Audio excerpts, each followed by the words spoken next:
Ella es Paula Reyes, psicóloga del Colegio Seminario Menor de Las Condes. ¿Cómo estás, Paula? Bienvenida. Todo bien. ¿Cómo están ustedes? Muy bien, Paula. Y bueno, todos estamos expectantes, ¿no?, de lo que va a ser el Día del Niño. Lo que decíamos antes era una celebración tal vez más pequeña o no se hablaba tanto, pero hoy en día hasta por la exposición, las redes sociales, los niños empiezan a ser cada vez más exigentes. ¿Qué se tiene que hacer al respecto? Sí, bueno, creo súper importante un poco focalizar todo lo que tiene que ver con la experiencia y no necesariamente como en el fondo el niño te va a pedir siempre un juguete, quizás como estamos pensando como que estamos en esta generación del consumismo. Sí. Y de alguna u otra forma la primera motivación del niño va a ser un regalo, porque eso le genera de cierta forma una gratificación, pero en el fondo lo que nosotros recomendamos como especialistas es siempre favorecer la experiencia antes que el juguete en sí. Eso es sumamente importante porque, bueno, ahí se generan recuerdos, ¿no? Quizás nosotros olvidemos en nuestra infancia lo que nos regalaron efectivamente nuestros padres, pero no vamos a olvidar ese paseo a la playa, esa ida a la plaza, donde hicimos quizás un picnic. A nivel psicológico, ¿cuán importante es poder inculcar eso a una edad temprana, Paula? Sí, mira, es súper importante el tema de la experiencia y desde ahí focalizarlo desde la temprana edad, porque en el fondo la experiencia del juego en sí favorece lo que es el aprendizaje cognitivo, el aprendizaje intelectual, los lazos también, fortalecen los lazos y los vínculos familiares, y en ese sentido por eso es tan importante también esta experiencia de los padres en el juego con los niños. ¿Ya?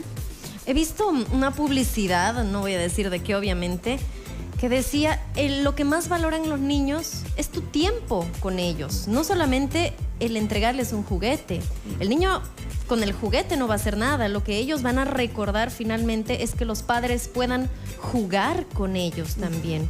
¿Por qué hoy en día se está olvidando un poco eso? Yo creo que volvemos un poco al inicio de cómo está la sociedad hoy en día, y desde ahí también el cómo los padres han tenido que salir de la casa, la mamá ha tenido que salir de la casa a trabajar, y desde ahí también hablamos un poco del qué significa tener un tiempo de calidad.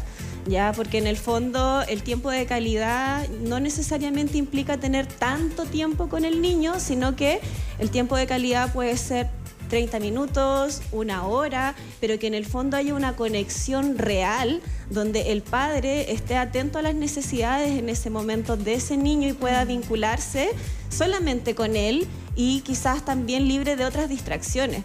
¿Ya? O sea, si yo miro en el día a día, nosotros como adultos también como que no logramos de alguna u otra forma manejar ese tiempo de calidad con los niños porque también estamos preocupados de otras cosas. Puede ser de las labores del hogar, del trabajo, de establecer otras actividades. Entonces, en ese sentido, el tiempo de calidad tiene que ver en cómo yo como adulto me relaciono en este tiempo con el niño.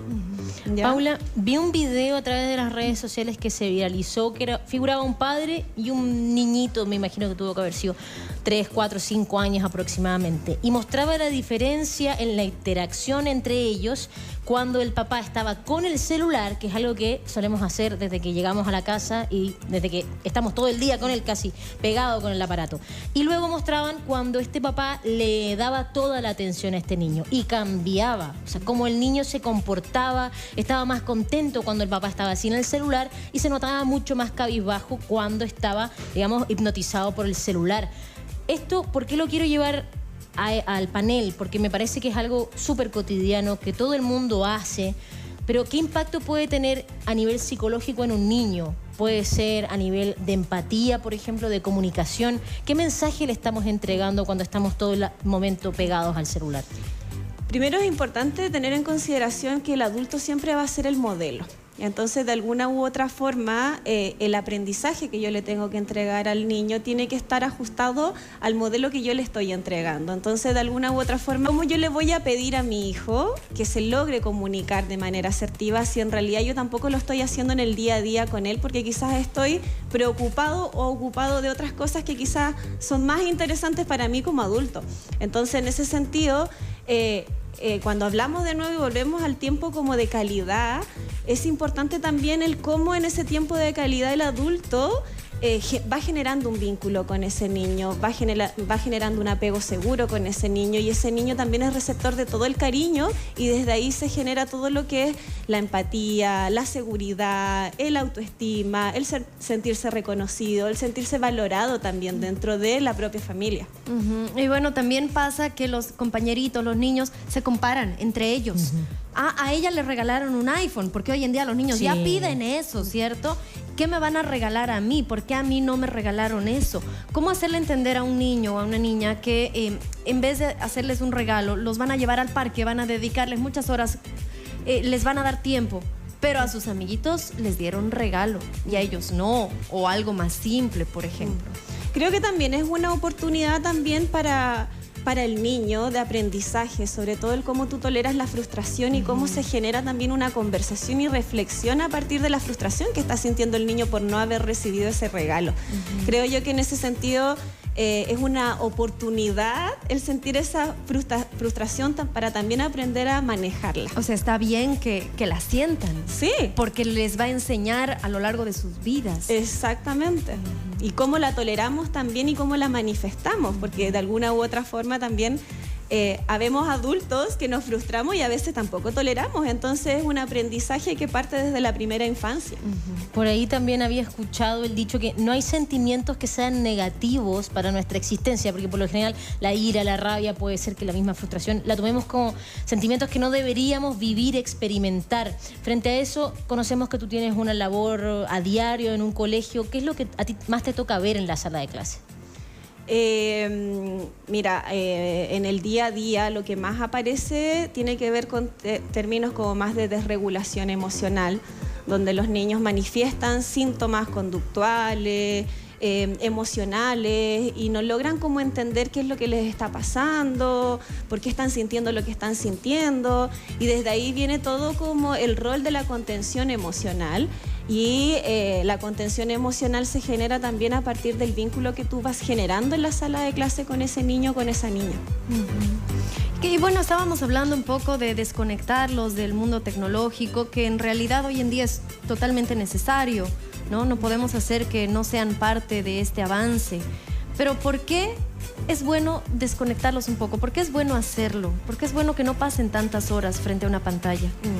Sí, mira, yo creo que es importante también reconocer de que el medio tecnológico es parte también de la generación de nuestros niños. Sacarle el medio tecnológico es prácticamente como sacarlo de su realidad social, por así decirlo, porque es un medio de socialización que ellos tienen en la actualidad.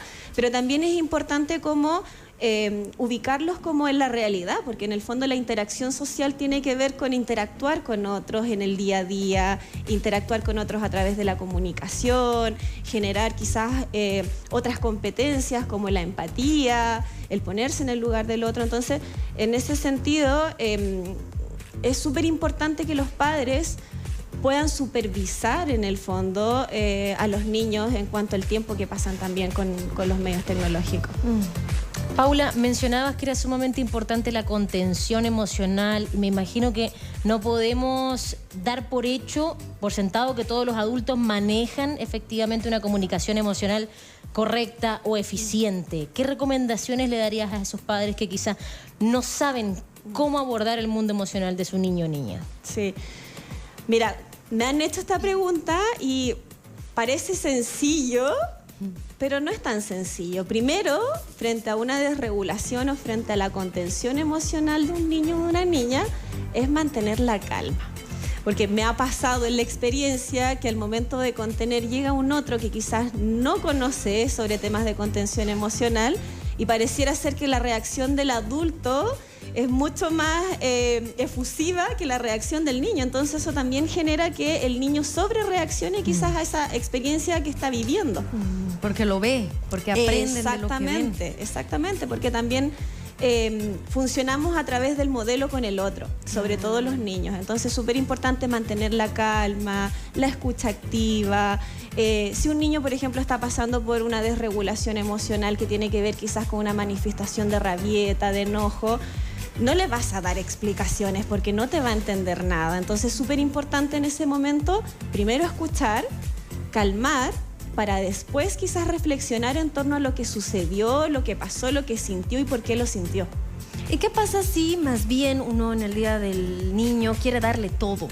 Me va a pedir ese regalo, se lo voy a dar porque es el Día del Niño. Quiere ir a comer papas fritas, helados, todo. Quiere ir al parque, todo. Al cine también. ¿Qué sucede con esos niños a los que se les da todo? Es que de alguna u otra forma está fomentando en ese niño, en esa niña, la cultura del consumismo, la cultura de la inmediatez, de tener todo de manera inmediata. Cuando hablábamos de frustración, también le estás enseñando realmente a ese niño a tolerar las frustraciones que te va a entregar la vida, por así decirlo, porque la vida también es una frustración constante que tenemos que ir elaborando, que tenemos que ir superando de alguna u otra forma. Entonces, en la medida que tú también restringes lo que el niño te pide de manera inmediata, también le estás enseñando de alguna u otra forma, le estás enseñando valores, le estás enseñando que quizás hay que ponerle énfasis a otras cosas, como por ejemplo la experiencia en ese sentido. Entonces es súper importante considerar de que si tú le entregas al niño todo lo que él quiere, en realidad tampoco lo estás preparando para la vida. Sí. Claro, el mensaje es que puedan tener cuidado con eso, y me quedo pensando también en esa exigencia de repente de los niños de comprarse lo más caro. Ale también lo mencionaba con respecto a, no quiero cualquier celular, quiero un celular que pertenezca a tal marca que está sobre. ¿Cómo lidiar con la presión si eres un padre, quieres intentar cumplirle la ilusión a tu hijo de que quiere un teléfono de X manera, con X particularidades, pero no tienes la potestad ni el recurso económico? Yo creo que de alguna u otra forma eso se parte desde muy temprano.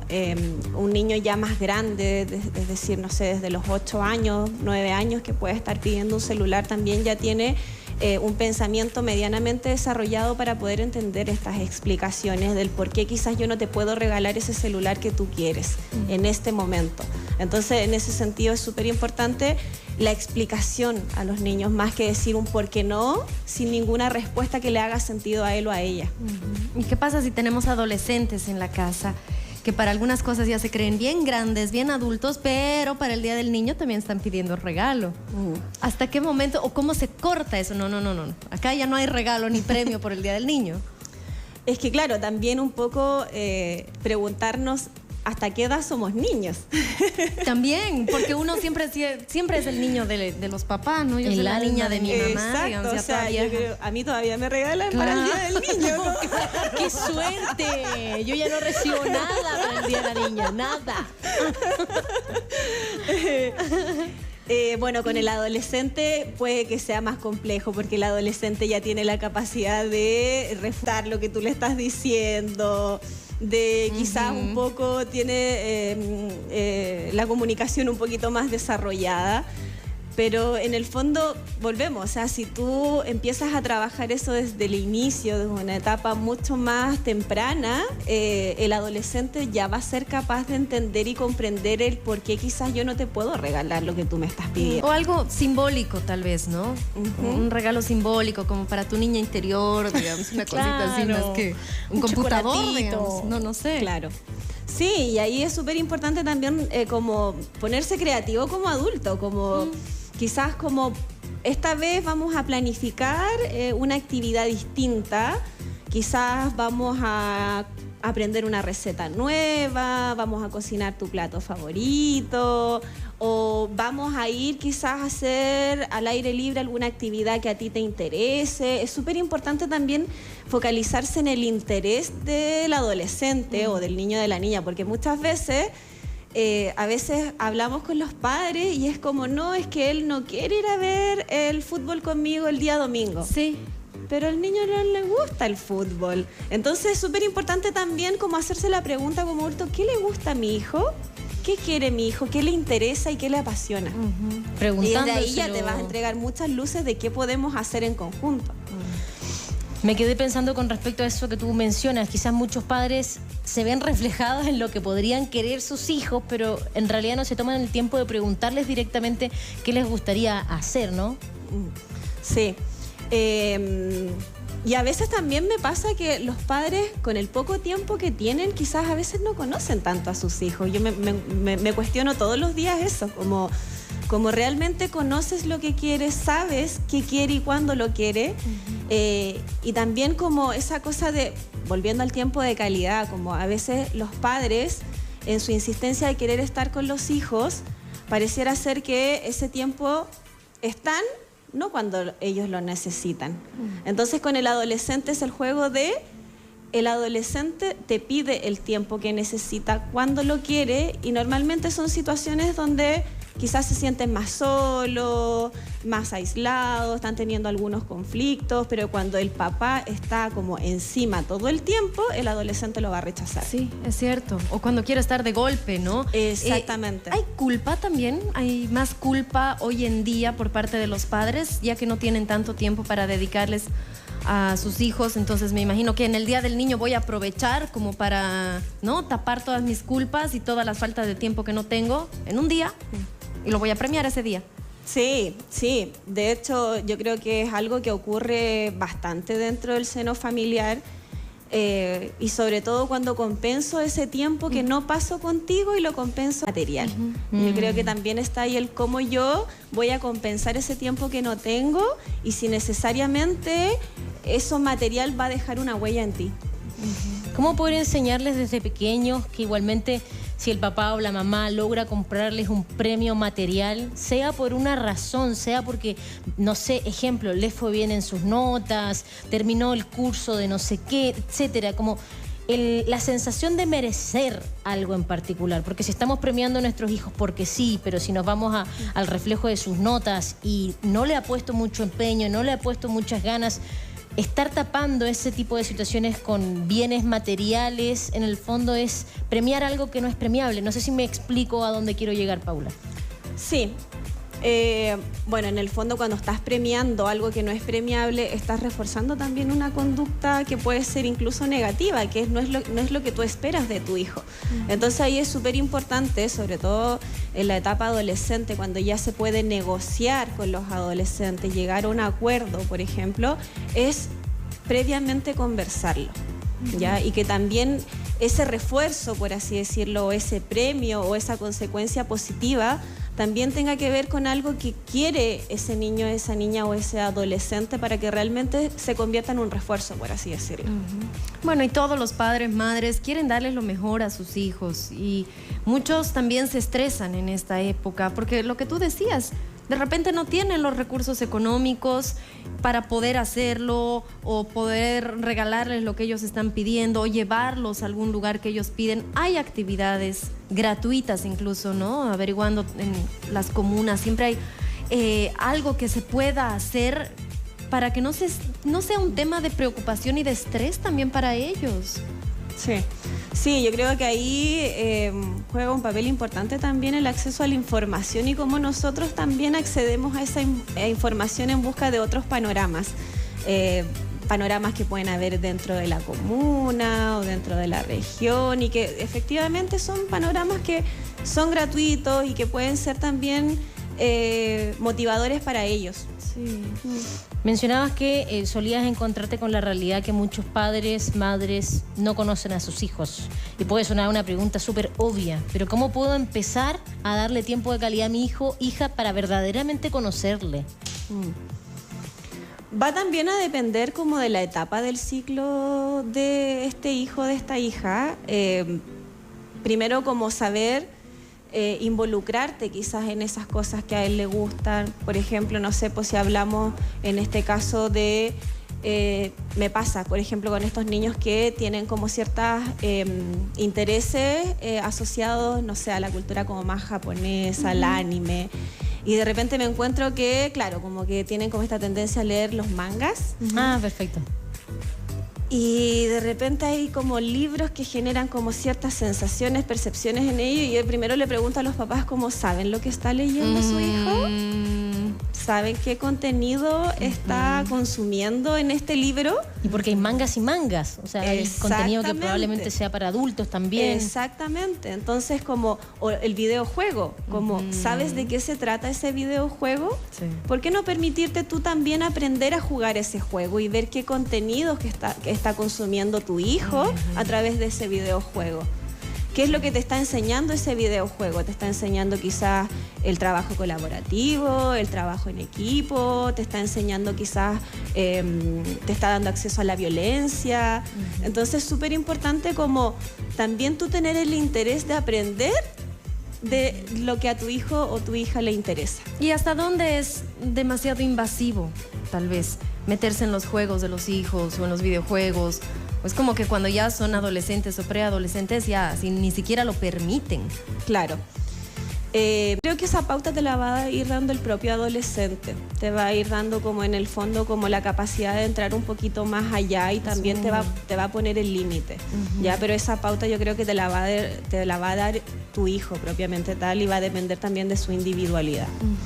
Quiero llegar y pensar en ese día sábado 10 de agosto, donde me imagino que también muchos padres salen con toda la energía de querer hacer paseos, pero me llega el momento conocidísimo del berrinche. Hablemos de un niño o una niña.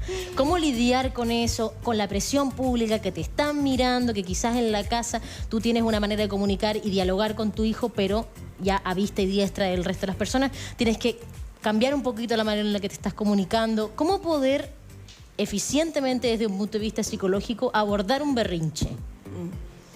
Mantener la calma, de nuevo. Bueno, el berrinche se entiende que es como un comportamiento de un niño un poco más pequeño, por así decirlo, que puede estar en etapa más preescolar. Y en ese sentido, si tú estás, no sé, en un espacio público, lo importante es quizás bajar al nivel del niño, y el berrinche tiene que ver con algo que el niño quiere. Entonces lo peor sería que tú le des eso que quieres, porque en el fondo le estás entregando el mensaje de que hay berrinche y tú vas a obtener lo que quieres. Va a empezar a manipular en un futuro. Exactamente, que es distinto también a una desregulación emocional, porque la desregulación emocional no tiene un motivo. El niño no entiende por qué se siente así y no es que necesite algo de manera inmediata. Esa es la diferencia entre el berrinche y la desregulación emocional. ¿Cómo? ¿No quiere algo de manera inmediata? O sea, en realidad hay un tema de fondo, no es el tema del berrinche que uno podría entender como padre, sino que hay algo que está arrastrando el niño. El berrinche tiene que ver con algo que el niño necesita de manera inmediata. Ah, ya. Por eso puntual. Exactamente, como yo quiero esa galleta. Sí, y ya. Y no te voy a dar la galleta. No tengo la plata ahora para comprarte esa galleta. Berrinche. Entonces, por eso digo, como lo peor sería como darle lo que en ese momento necesita, porque estás reforzando también a que aparezca de nuevo la conducta del berrinche. Sí. Pero es difícil llevar el límite, me imagino, Paula, porque también si es que tú ignoras completamente la necesidad emocional o lo que quiere y anhela tu hijo, también le estás diciendo de manera implícita: no me interesa qué es lo que tú quieras o qué es lo que tú anhelas, ¿no? ¿Hasta dónde está el límite? Es que también es importante como que el niño entienda como cuál es la importancia de lo que anhelo, o sea, como en el fondo anhelo una galleta de manera inmediata versus el puedo comprender que quizás en mi casa tengo esa galleta y voy a tener que esperar para poder comerme esa galleta porque ya tengo esa galleta en mi casa. Perfecto. Vamos a revisar un poco la página también, porque queremos revisar todo lo que ustedes realizan para que las personas que también están interesadas en este y otros temas, por supuesto, lo puedan hacer. ¿Qué podemos encontrar entonces, Paula? Sí, bueno, el colegio igual se destaca por varias actividades. Dentro de ello realizamos muchas actividades asociadas a la pastoral. Ya dentro de nuestros sellos formativos, nuestros valores, lo que más inculcamos es la solidaridad, el respeto, la responsabilidad, y eso lo hacemos a través de distintas actividades formativas, donde, por ejemplo, actividades extraacadémicas, hacemos, por ejemplo, el café fraterno, donde salimos a la calle y preparamos comida, le damos comida a la gente que vive en situación de calle, le damos mucha énfasis también al deporte, y en ese sentido tenemos un equipo de docentes de educación física que están potenciando mucho el área del deporte en el colegio. Y también los talleres ACLES, donde se incluye el deporte, se incluyen temas culturales asociados también al idioma. Entonces hay distintas actividades que desarrollan de una u otra forma la integridad física y psicológica y también académica de nuestros niños y nuestras niñas. Maravilloso, Paula. Queremos agradecerte tu visita, el querer estar aquí con nosotras en tu conexión matinal y también desearle a la gente que tenga un increíble fin de semana en familia. Gracias, Paula. Gracias a ustedes, que estén bien. Igualmente. Vamos a hacer una pausa nuevamente. Tenemos mucho más para todos ustedes. Esto es Tu Conexión Matinal. Ya venimos.